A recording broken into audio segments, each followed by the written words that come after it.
Бейнебаянды бастамас бұрын айта кетейін. Каналға аз ғана адам жетпей тұр. Подписка басып өтсеңіздер, разы боламын. Бұл оқиға шын өмірден алынған. Жүрегіңізді тебірентетін, ойландыратын шынайы әңгімелерді осы видеодан тамашалаңыз. Күйеуім Ерланның вахтаға кеткеніне 2 айдан асып кеткен еді. Басында уақыт тез өтетіндей көрінген, бірақ күндер жылжыған сайын үй ішіндегі тыныштықта ауырлай берді. Таңертең балаларды мектепке жіберемін, үйдің шаруасын істеймін, кешке оларды қарсы аламын. Сырт көзге бәрі қалыпты сияқты, бірақ түн болғанда бос қалған орындыққа, үнсіз тұрған телефонға қарап отырып, жалғыздықтың қандай ауыр екенін сезінетінмін. Сол күні де әдеттегі күндердің бірі сияқты басталған. Кешкі ас дайындап жатқанмын. Балалар бөлмесінде сабақ оқып отыр. Кенет үй жақтан бір түрлі дыбыс шықты. «Анашым, су ағып жатыр!» деп айқайлады кіші ұлым. Үйге жүгіріп бардым. Еденге су жайылып барады. Раковинаның астындағы құбыр жарылып кеткен екен. Бірнеше секунд не істерімді білмей қалдым. Су тоқтаусыз ағып жатыр. Еденге жайылып, дәлізге қарай кетіп барады. Қолым дірілдеп, телефонды алдым. Алдымен күйеуіме хабарластым. Бірақ байланыс жоқ. Тағы қоңырау шалдым. Жауап жоқ. 3-ші ретте солай болды. Не істерімді білмей тұрғанда, Ерланның бұрын айтқан сөзі есіме түсті. Қиналсаң, Нұрланға хабарлас. Ол көмектеседі. Нұрлан күйеуімнің мектеп кезінен бергі жақын досы. Телефон нөмірін тауып алып, қоңырау шалдым. Алло? Нұрлан, мен Айгүлін. Айгүл, не болды? Үйдегі құбыр жарылып кетті. Қазір барам. Бар болғаны осы сөзді айтты. 20 минуттан кейін қақпалдына көлік келіп тоқтады. Терезеден қарасам Нұрлан екен. Қолында құрал сайман салынған үлкен сөмке бар. Үйге кірген бойда жағдайды көрді. Жағдай жаман екен. Өзінде қорқып кетті. Уайымдама, қазір қараймыз. Ол раковинаның астына еңкейіп, біраз уақыт жұмыс істеді. Балалар да қызықтап қарап тұр. 1 сағаттан кейін су тоқтады. Үй тыныштала бастады. Мен шай қойдым. Рахмет саған. Ештеңе етпейді. Ерлан болса маған да көмектесер еді. Ол орнынан тұрып кетуге дайындалған. Дәл сол кезде жарық өшіп қалды. Бүкіл үй қараңғылыққа батып кетті. Балалар қорқып кетті. Анашым, мен де таңғалдым. Бұл енді қайдан шықты? Нұрлан терезеден сыртқа қарады. Көшелерде жарық бар. Онда бізде ғана кеткен бе? Ол электр қалқанын тексеруге шықты. Бірнеше минуттан кейін қайта кірді. Жүзі күрделі болып кеткен. Айгүл, не болды? Мәселе үлкенірек сияқты. Қалай? Қысқа тұйықталу болған. Сонда? Қазір жөнделмесе қауіпті. Сыртта кеш қарая бастаған. Балалар қорқып отыр. Менің де көңілім алаң. Не істейміз? Қарап көрейін. Сөйтіп тағы жұмыс басталды. Сағат 9 болды. 10 болды. 11 болды. Нұрлан әлі жүр. Кейде шатырға шығады, кейде аулаға шығады, кейде үйдің ішін тексереді. Ақыры түн ортасы ауғанда жарық қайта жанды. Балалар қуанып кетті. Мен де керең дем алдым. Бітті ме? Иә, әзірге қауіп жоқ. Сол кезде сырттан қатты тарсыл естілді. Біреу қақпаны ұрып жатқандай. Екеуміз бір-бірімізге қарадық. Түнгі 1:30 шамасы. Мұндай уақытта кім жүреді? Нұрлан аулаға шықты. Мен терезеден қарап тұрдым, бірақ қақпа сыртында ешкім жоқ. Біреу кеткен сияқты. Ол қайта кірді. Балалар шошып қалды. Иә, бірақ көңілімде біртүрлі сезім қалды. Біреу әдейі келгендей көрінді. Нұрлан тағы біраз отырып бәрін тексерді. Сағат 3-тен асқанда ғана кетуге жиналды. Енді бәрі жақсы болады. Көп рахмет. Ерланға айтарсың. Ол кетіп қалды. Мен қақпаны жауып үйге кірдім. Балалар әлде қашан ұйықтап кеткен. Өзім де шаршағанмын. Төсекке жатқарым сол еді. Телефонға хабарлама келді. Белгісіз нөмір. Жүрегім зу ете қалды. Хабарламаны аштым. Онда бар болғаны бір сөйлем жазылып тұр екен. Ауылдың бәрі сен туралы айтып жүр. Абай бол. Мен орнымнан атып тұрдым. Қайта-қайта оқыдым. Нөмір белгісіз. Қоңырау шалсам өшірулі. Сол түні көзіме ұйқы кірмеді.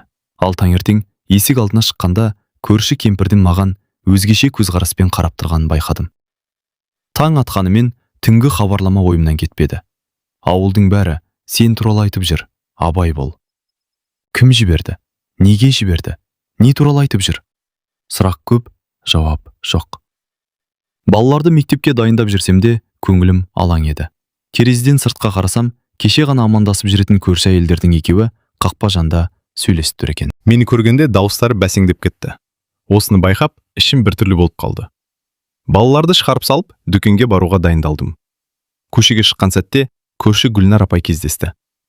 «Қалайсың қызым?» деді ол. «Жақсы. Жалғыз жүрген қиын ғой». «Иә».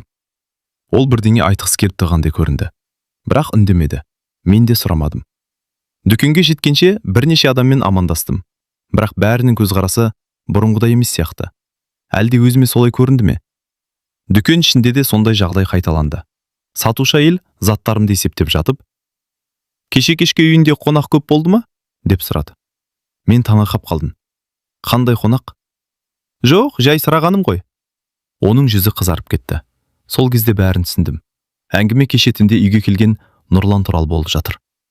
Үйге ашумен қайттым. Телефонды алып Нұрланға хабарластым. «Алло, Нұрлан, ауылда өсек тарап жатыр». «Қандай өсек?» «Кеше түнде үйде болғаны туралы». Телефонның ар жағында үнсіздік орнады. Бірнеше секундтан кейін ғана сөйледі. «Мен соны күткенмін». «Не дейсің?» «Біреу әдейі қарап жүрген сияқты». «Неге олай айтасың?» «Кеше қақпа тарсылдағанда сырттан көлеңке көрдім». «Сонда біреу бақылап жүрген бе?» «Нақты білмеймін». Оның сөзі денемді түршіктіріп жіберді. Күндіз өзімді басқа жұмыстармен алдандырмақ болдым. Бірақ кешке қарай тағы бір оқиға болды. Балалар сабақтан келіп, аулада ойнап жүрген. Кенет үлкен ұлым қолына қағаз ұстап жүгіріп кірді. «Анашым, не болды?» «Мынаны қақпа түбінен таптым». Қағазды алдым. Бүктелген ақ парақ. Ашып қарадым. Ішінде бір ғана сөйлем жазылған. «Күйеуіңе бәрін айтып қоямыз». Жүрегім зу ете қалды. Қолым мұздап кетті. «Қайдан таптың?» «Қақпа алдында жатыр екен». Балалар ештеме түсінбеді. Мен дереу қағазды жасырып қойдым. Кешке дейін мазам қашты. Бұл жай өсек емес еді. Біреу әдейі қорқытып жүрген сияқты. Күн бата тағы бір нәрсе байқадым. Терезеден сыртқа қарап тұрғанмын. Көше шамы әлсіз жанып тұр. Сол кезде қарсы бетте тұрған қара киімді адамды көрдім. Үй жаққа қарап тұр. Қозғалмайды. Бір орында қатып қалғандай. Алғашында көрші шығар деп ойладым. Бірақ бірнеше минут өтсе де кетпеді. Денем тітіркеніп кетті. Телефонды алып суретке түсірмек болдым. Сол сәтте әлгі адам бұрылып, қараңғылыққа сіңіп жоғалып кетті. Түнде есіктерді бірнеше рет тексердім. Ұйықтай алмадым. Сағат 11-ге жақындағанда телефон шырылдады. Экранда күйеуінің аты шықты. «Ерлан, Айгүл, қалайсың?» Даусын естігенде көзіме жас келді. «Жақсымын». «Даусын біртүрлі ғой». «Мен бәрін айтып бердім. Құбыр жайын, өсек жайын, хат жайын, қараңғыдағы адам жайын». Ерлан ұзақ үнсіз қалды. Сосын күтпеген сөз айтты. «Айгүл, егер бірдеңе болса, Нұрланға сен». «Неге?» «Кейін түсінесің». «Не болып жатыр өзі?» «Қазір айта алмаймын». «Ерлан». Бірақ байланыс үзіліп кетті. Қайта хабарлассам шықпады. Сол түні мен бұрынғыдан да қатты қорықтым. Өйткені енді мені мазалаған нәрсе өсек емес еді. Күйеуінің соңғы сөзі болатын. Нұрланға сен. Ал неге олай айтқанын мен әлі білмейтінмін. Ерланмен болған қысқа сөйлесуден кейін көңілім мүлде тынышталмады. Егер бірдеңе болса, Нұрланға сен. Осы сөз қайта-қайта ойыма келе берді. Неге олай айтты? Неден қорқып жүр? Қандай мәселе бар? Бірақ келесі күнде Ерланмен байланыс алмадым. Телефоны өшірулі. Хабарламаларға жауап жоқ. Таңертеңнен кешке дейін мазасыз жүрдім. Кешкісін үлкен ұлым сабақ оқып отырған. Кіші ұлым сыртта достармен ойнап келген еді. Бір кезде оның беті қызарып кеткенін байқадым. «Балапан, саған не болды?» «Басым ауырып тұр». «Қолын ұстап едің, денесі оттай жанып тұр». Температурасын өлшедім, 39,4. Жүрегім су ете қалды. Үйдегі дәрілерді бердім, бірақ қызуы түспеді. Бір сағаттан кейін тіпті нашарлай бастады. Дем алысы ауырлап кетті. Түнгі сағат 11. Ауылдағы емхана жабық. Аурухана аудан орталығында. Көлік жоқ. Такси таппадым. Көршілердің ешқайсысы телефон көтермеді. Не істерімді білмей қалдым. Соңында амалсыз Нұрланға қоңырау шалдым. Ол бірден көтерді. «Не болды?» «Баламның қызуы қатты көтерілді». «Қазір шығамын». 15 минуттан кейін қақпа алдына көлігі келіп тоқтады. Баламды көтеріп алып шықтым. Үлкен ұлымды көрші әжейге қалдырдым. Көлікке отырған соң аудан орталығына қарай жүрдік. Түн қараңғы. көше бос. Тек көліктің жарығы ғана жолды жарып келеді. Біраз үнсіз отырдық. Сосын Нұрлан сөйледі. Ерлан хабарласты ма? Жоқ. Түсінікті. Оның даусы біртүрлі шықты. Сен бір нәрсе білесің бе? Қазір емес. Неге бәрің жұмбақ сөйлейсіңдер? Уақыты келгенде айтам. Мен ашуланып кеттім. Мен кішкентай бала емеспін ғой. Білемін. Онда не болып жатқанын айт. Әзірге айта алмаймын. Сол сәтте артқы айнаға қарап отырған Нұрланның жүзі өзгеріп кетті. Не болды? Ештеңе емес. Бір нәрсе көрдің бе? Ол тағы айнаға қарады. Артымыздан көлік келе жатыр. Мен де бұрылып қарадым. Шынында алыстан екі шам көрінеді. Соған бола ма? Жоқ. Неге? Ол көлік ауылдан бері біздің артымыздан келе жатыр. Жүрегім дүрсілдей бастады.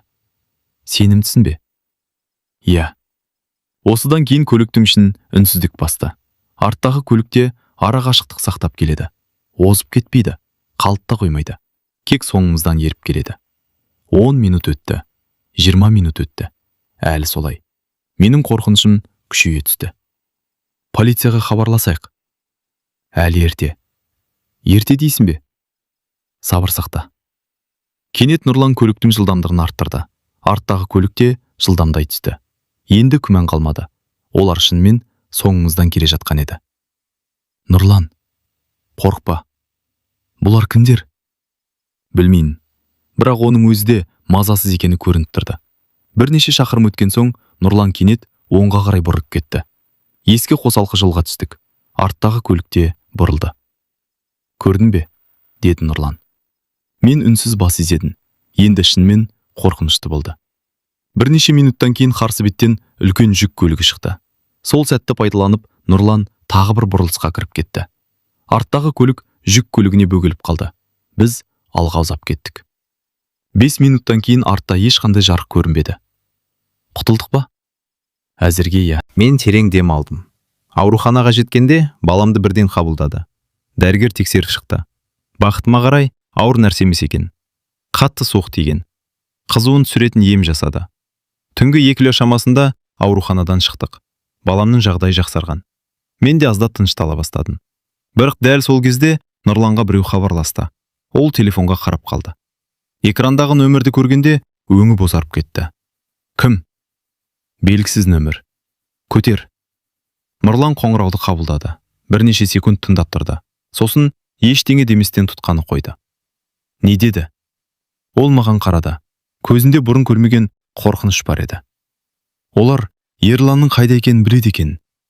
Менің жүрегім тоқтап қалғандай болды. Не? Ауруханадан қайтып келе жатқанда да үнсіз отырдым. Бір жағымда қызуы түскен ұлым ұйықтап жатыр. Ал менің басында жүздеген сұрақ. Нұрлан, шындықты айтшы, дедім ақыра. Ол біраз үнсіз қалды. Айгүл, кей нәрсені Ерланның өзі айту керек еді. Бірақ ол жоқ қой. Білем. Онда сен айт. Нұрлан ауыр күрсінді. Ерлан соңғы 1 жылда қаржылық қиындыққа тап болды. Қандай қиындық? Қарыз. Мен аң-таң болып қалдым. Қарыз? Иә.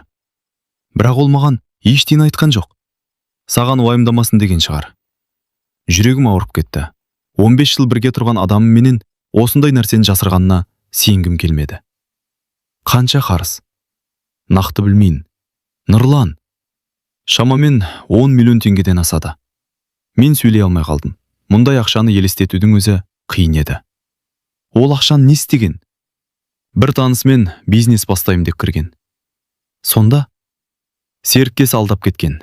Көлік ішін үнсіздік басты. Үйге жеткен соңда көзім ілінбеді. Таңға жақын ғана аздап мызғып кеткен екенмін. Бірақ таңертең тағы бір оқиға болды. Қақпа қағылды. Сыртқа шықтым. 2 бейтаныс ер адамдар. Жастары 40-тардың шамасында. Қара киінген. Жүздері суық. Сіз Айгүл боласыз ба? Иә. Ерланның әйелі? Иә. Олар бір-біріне қарады. Күйеуіңіз қашан келеді? Жүрегім тағы да дүрсілдеп кетті. Неге сұрап тұрсыздар? Бізге керек еді. Қандай мәселе? Қарыз мәселесі. Мен үндемей қалдым. Демек Нұрлан өтірік айтпаған. Олар шынымен Ерлан іздеп жүр. Біз ештеңе білмейміз. Бірақ біз білетіміз бар. Не? Ол бізден ақша алған. Мен ашуланып кеттім. Ол үйде жоқ дедім ғой. Онда табылған кезде айтыңыз. Олар бұрылып кетіп қалды. Бірақ қақпадан шығар алдында біреу тоқтады. Айтпақшы. Не?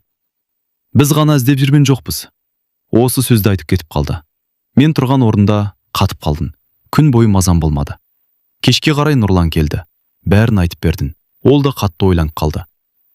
Жағдай нашарлап бара жатыр. Олар кімдер? Қарыз берген адамдардың бірі шығар. Ал біз ғана іздеп жүрген жоқпыз деген не? Мен де соны түсінбей тұрмын. Сол кезде үлкен ұлым жүгіріп кірді.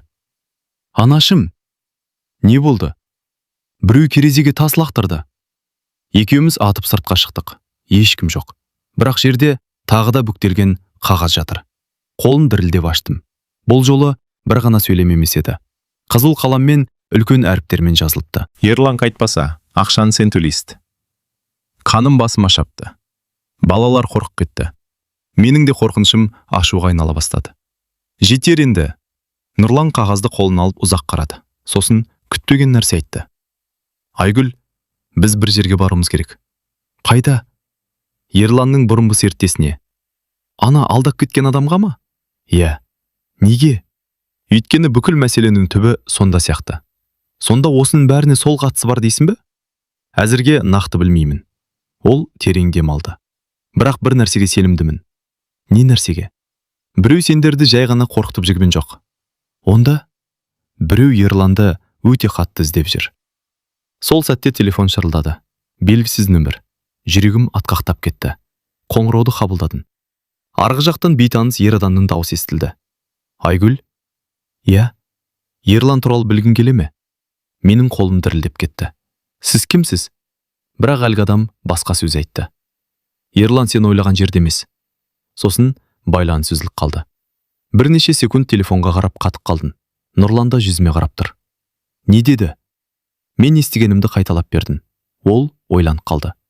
Нөмірді қайта теріп көр. Қайта қоңырау шалдым. Бірақ телефон өшірулі. Тағы да. Нәтиже жоқ. Сол түні үйде ешкім дұрыс ұйықтамады. Балалар да соңғы күндері болып жатқан оқиғаларды сезіп жүрген. Үлкен ұлым бірнеше рет. Әкем қашан келеді?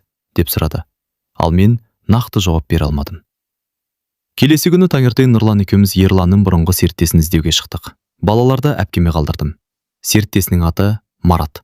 Ол көрші ауданға көшіп кеткен екен. Үйін тауып барғанымызда есікті орта жастағы әйел ашты. Марат үйде ме? Әйел бізге таңырқай қарады. Сіздер кімсіздер? Ерланның таныстарымыз. Әйелдің жүзі бірден өзгеріп кетті. Марат бұл жерде тұрмайды. Қайда кеткен? Білмеймін. Қалайша білмейсіз? 3 ай бұрын кетіп қалған. Осы сөзден кейін біз бір-бірімізге қарадық. 3 ай бұрын. Дәл Ерланның проблемалары басталған уақыт. Байланыс жоқ па? Жоқ. Телефоны өшірулі. Үмітіміз үзілгендей болды. Бірақ кетер кезде әйел бізді тоқтатты. 1 минут. Иә. Соңғы кездері сіздер сияқты адамдар көп келіп жүр. Қандай адамдар? Маратты іздейтіндер. Жүрегім тағы шым ете қалды. Демек, алданып қалған жалғыз Ерлан емес. Кешке үйге қайтып бере жатқанда телефон шырылдады. Бұл жолы бейтаныс нөмір емес еді. Экранда вахта кеңсесі деп жазылып тұр. Қолым дірілдеп жауап бердім. Алло? Сәлеметсіз бе, Айгүл ханым? Иә. Біз Ерлан жұмыс істейтін компаниядан хабарласып тұрмыз. Сол сәтте жүрегім тарс тоқтағандай болды. Не болды? Арғы жақтағы әйелдің даусы ресми әрі салқын шықты. Соңғы күндері Ерлан жұмыс орнында болмаған. Қалайша болмаған? 3 апта бұрын жұмыстан сұранып кеткен. Мен не естігенімді түсінбей қалдым. Кешіріңіз, не дедіңіз? 3 апта бұрын. Бірақ ол маған күнде вахтада жүргенін айтты ғой. Өкінішке қарай біздің мәлімет бойынша ол объектіде жоқ. Телефон қолымнан түсіп кете жаздады. Нұрлан көлікті жол шетіне тоқтатты. Не болды? Мен әрең сөйлептімін. Ерлан. Не болды Ерланға? Ол вахтада болмаған екен. Көлік ішінде үнсіздік орнады. Нұрлан да шошып кеткен. Бұл мүмкін емес. Компания солай деді. Бірнеше минут бойы ешқайсыны сөйлемедік. Менің ойымда тек бір сұрақ. Егер Ерлан вахтада болмаса, онда соңғы 3 апта бойы қайда жүрген? Кешке қарай тағы бір күтпеген жағдай болды. Қақпа алдына ақ түсті көлік келіп тоқтады. Ішінен костюм киген ер адам түсті. Қолында папка бар. Өзін таныстырды. Мен жеке тергеушімін. Тергеуші? Иә. Бізге не үшін келдіңіз? Ол папкадан бір суретті алып шықты. Суретті көргенде жүрегім зу етті. Суретте Ерлан тұр. Бірақ ол жалғыз емес еді. Қасында белгісіз ер адам бар. Екеуі қаладағы дәмханалардың бірінде отыр. Суреттің бұрышында күн көрсетіліп тұр. Бар болғаны 5 күн бұрын түсірілген. Бұл қайдан? Бізге тапсырыс берілген. Кім берді? Оны айта алмайын. Ерлан қайда? Біз де соны анықтап жатырмыз. Мен суретке қайта қарадым. Ерлан аман, тірі. Бірақ вахтада емес. Үйде де емес. Басқа жерде. Басқа адамдармен. Тек не үшін жүргенін ешкім білмейді. Тергеуші кетер алдында тағы бір сөз айтты. Айгүл ханым. Иә. Егер Ерлан сізбен байланысқа шықса, бірден хабар беріңіз. Неге? Ол біраз үнсіз қалды. Сосын жай ғана. Өйткені қазір оны тек қарыз берген адамдар ғана іздеп жүрген жоқ. Онда кім? Полиция да іздеп жүр. Осы сөзді айтып бұрылып кетті. Мен орнында қатып қалдым. Ал Нұрланның жүзі әп сәтте бозарып кеткен еді. Мен де Нұрланда не айтарымызды білмедік. Ерланның қарызы бар екенін енді ғана білген едім. Енді оның вахтада болмаған анықталды. Үстіне полиция іздеп жүргені қосылды. Бір кезде өмірім өзім танымайтын бөтен адамдардың тағдырына айналып кеткендей еді. Сол түні көзіме ұйқы кірмеді. Таңға жоқ телефон шырылдады. Белгісіз нөмір. Бұрынғыдай қорықсам да бірден көтердім. Алло? Арғы жақтан таныс дауыс естілді. Айгүл. Денем дір ете қалды. Ерлан? Иә. Сен қайдасың? Тыңдашы мені. Жоқ, алдымен қайда жүргеніңді айт. Уақытым аз. Ерлан. Мен жақында бәрін түсіндірем. Бізді неге алдадың? Телефонның ар жағында үнсіздік орнады. Сосын ол ауыр күрсінді. Мен сендерді қорғағым келді. Өтірік айтпа. Шынымен. 3 апта бойы қайда жүрдің? Кейін айтам. Қазір айт. Маратты іздеп жүрдім. Мен аң-таң болып қалдым. Не? Ол көптеген адамды алдаған. Сонда ақшаны алып жоғалып кеткен. Ал сен? Мен ақшаны қайтаруға тырысып жүрмін. Жалғыз өзің бе? Жоқ. Қасындағы адам кім? Телефонның ар жағында тағы үнсіздік орнады. Ерлан жауап бермеді. Дәл сол сәтте байланыс үзіліп кетті. Қайта хабарластым. Өшірулі. Тағы жоғалып кетті. Келесі күні түске таман күтпеген қонақ келді. Бұл жолы полиция қызметкері еді. Ол сыпайы сөйлесті, бірақ сұрақтар көп болды. Ерлан туралы, оның таныстар туралы, соңғы сөйлескен уақытымыз туралы. Әңгіме арасында маңызды нәрсе белгілі болды. Марат бірнеше адамның ақшасын алып кеткен. Тек Ерланның емес. Кем дегенде 10 шақты адамның. Сома 10 миллион теңгеге жеткен. Сонда Ерлан күдікті ме? Деп сұрадым. Жоқ. Онда неге іздеп жүрсіздер? Ол маңызды куәгер болуы мүмкін. Осы сөзді естігенде кеудемдегі ауыр жүк сәл жеңілдегендей болды. Ең болмаса қылмыскер емес. Кешке қарай тағы бір жаңалық шықты. Нұрлан келді. Қолында ескі папка бар. Мен бір нәрсе таптым. Не? Ол маған бірнеше қағаз көрсетті. Құжаттардың көшірмесі екен. Мараттың келісім шарттары, қолхаттар, төлем қағаздары.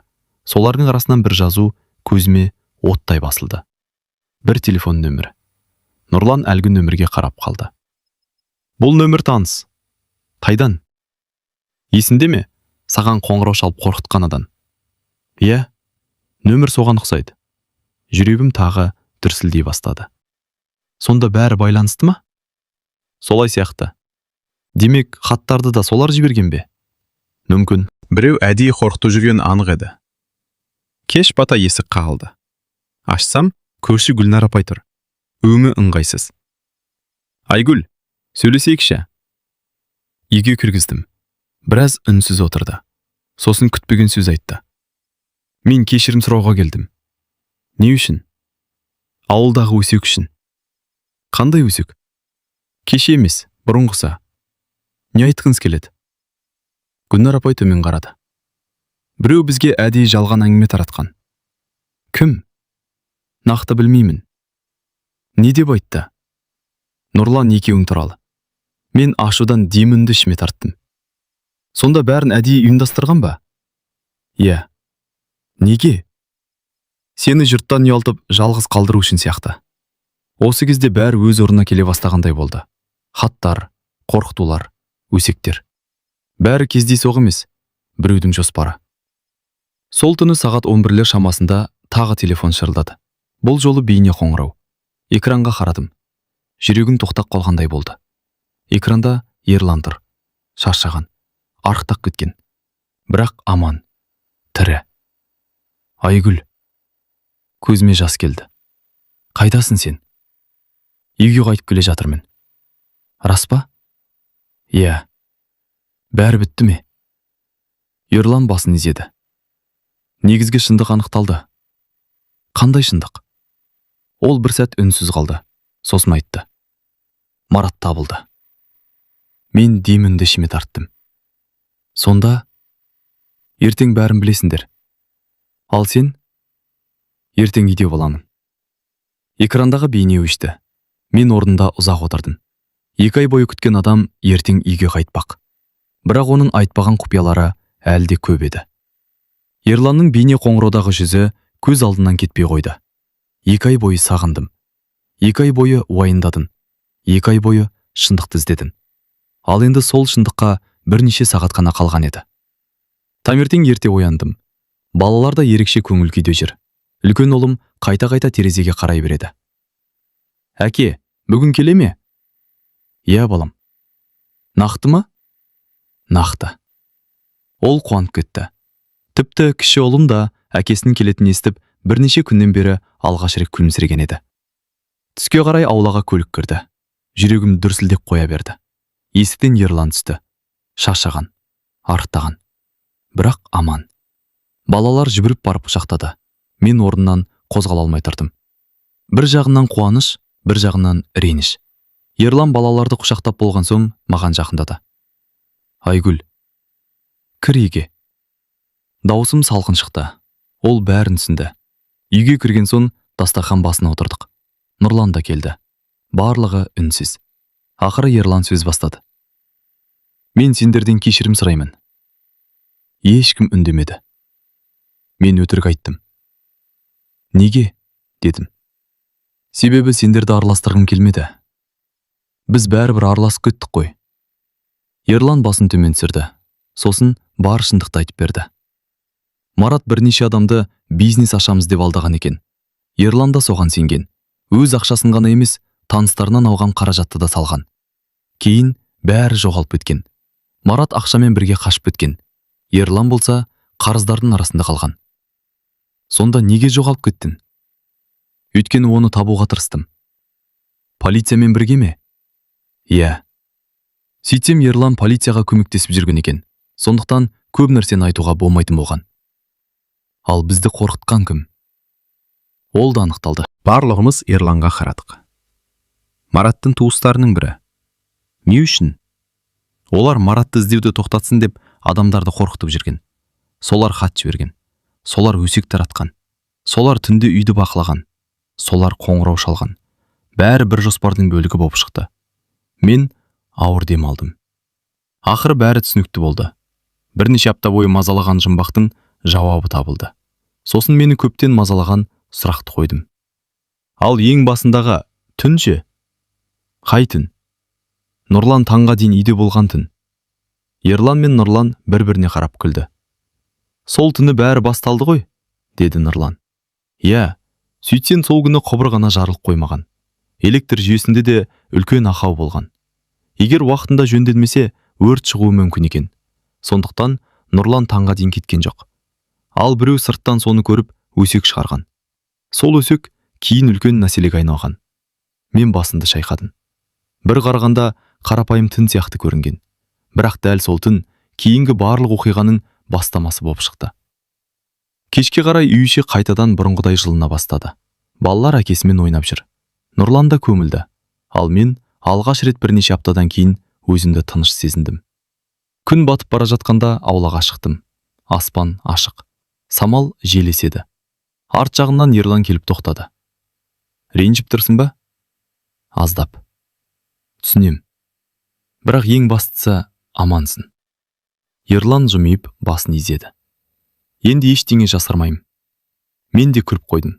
Өйткені кейде отбасы үлкен сынақтан өткен соң, бұрынғыдан да мықты бола түседі екен. Ал мен үшін сол сынақтың бәрі бір қарапайым оқиғадан басталған еді. Күйеуімнің досы таңға дейін ұйықтатпаған түннен. Сол